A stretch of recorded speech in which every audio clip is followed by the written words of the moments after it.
అందరికీ మరణాతండి. బాగున్నారండి? మహాపరిశుద్ధుడు ప్రభు కృపలో మనమందరము ఆయన దయ వలన బాగానే ఉన్నాం కదండి.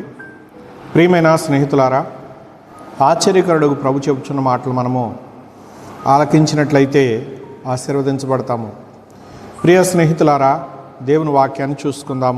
కీర్తన గ్రంథం 1వ అధ్యాయము 2వ వచనాన్ని మనం చూసినట్లయితే, యెహోవా ధర్మశాస్త్రమునందు ఆనందించుచు దివారాత్రము దాన్ని ధ్యానించువాడు ధన్యుడు. ప్రియులారా, ఈ లేఖనాంశమును మనము ఆచరించవలసినటువంటి వారమైనాము. అనగా సృష్టికర్త అయినటువంటి దేవుని యొక్క మాటలు ఆచరణలోకి తీసుకోవాల్సిన వారమైనామని, అలా ఆచరించినప్పుడు మనము ధన్యులమవుతామని ఆయన ఈ మాటను బట్టి మనకు తెలియపరుస్తూ ఉన్నారు. ప్రియమైన స్నేహితులారా, వాక్యాన్ని అనుసరించి నడుచుకున్న వారు నీతిమంతులు అవుతారు. వాక్యాన్ని అనుసరించి నడుచుకున్న వారు ఫలించి అభివృద్ధి చెందుతారు. ప్రియమైన స్నేహితులారా, మనము ఫలించి అభివృద్ధి చెందాలంటే ప్రతిరోజు వాక్యాన్ని చదువుకుంటూ ధ్యానం చేసుకుంటూ దేవునికి విధేయులుగా ఈ లోకమెదురు మాదిరిగా జీవించాలి. ప్రియమైన స్నేహితులారా, పనులు అని పనిపాటలతో కాలం గడిపేవారు ప్రభుతో సహవాసం చేయలేరు కదండి.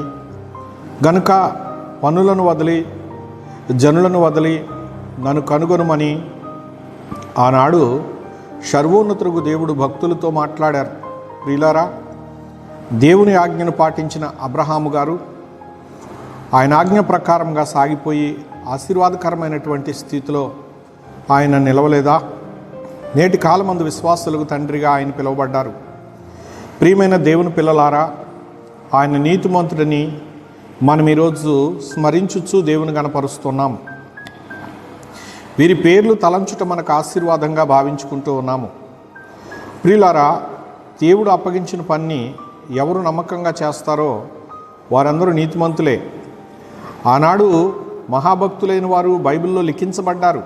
ప్రియులారా, ఈ కడవరి కాలంలో నీవును ఆ వరుసలో ఉన్నావు అన్న సత్యాన్ని గమనించి నీవును దేవుని పని చేయాలని, నీవును దేవుని కొరకు ఎంతో కొంత పని చేయాలని తలంపు నీవు కలిగిన నాడు ప్రభు నిన్ను బట్టి సంతోషిస్తారు.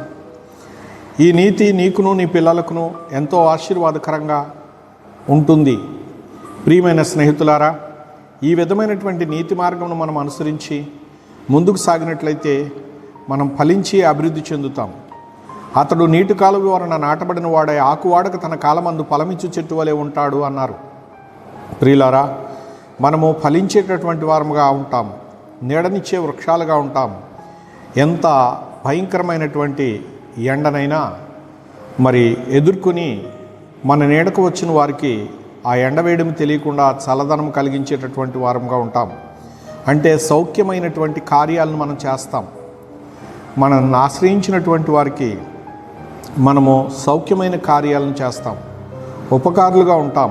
ప్రియమైన స్నేహితులారా, సర్వోన్నతుడు దేవుడు మహోపకారి అయి ఉన్నారు కనుక ఆయన మార్గంలో నడిచేవారు ఉపకారులై ఉండాలి.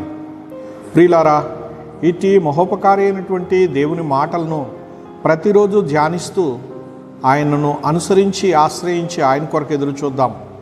అట్టి కృపామయుడగు ప్రభువారు తన మహిమగల హస్తంలోని దీవెనలతో మనలను ప్రతిరోజు చిగురింపచేసి బహుగా ఫలింపచేయునుగాక. ఆమేన్. మీ అందరికీ మరణాతండి. చిన్న ప్రార్థన చేసుకుందాం. ప్రాణదుర్గమైన మా తండ్రిని స్తోత్రములు. ఆనాడు మా ప్రభువా, జీవములేని ఎండిన కర్ర దేవుని మందస్సములో పెట్టినప్పుడు అహరోను చేతికర్ర చిగురించింది, పువ్వులు పూసింది, కాయలు కాసింది. స్తోత్రాలు ప్రభువా. నా తండ్రి, నీ వాక్యము ప్రతి మూడుబారిని జీవితాన్ని చిగురింపచేస్తుంది, పుష్పింపచేస్తుంది, ఫలింపచేస్తుంది. అట్టి స్థితి ఈ దినాన ఏ కుటుంబమునకు అవసరమో, ఏ కుమారునికి అవసరమో, ఏ కుమార్తెకు అవసరమో ప్రభువా, ఒకసారి నీ వారిని దృష్టించి వారికి అనుగ్రహించుమని యేసు నామమున వేడుకుంటున్నాను పరమ తండ్రి. ఆమేన్. మరణాతండ్రి.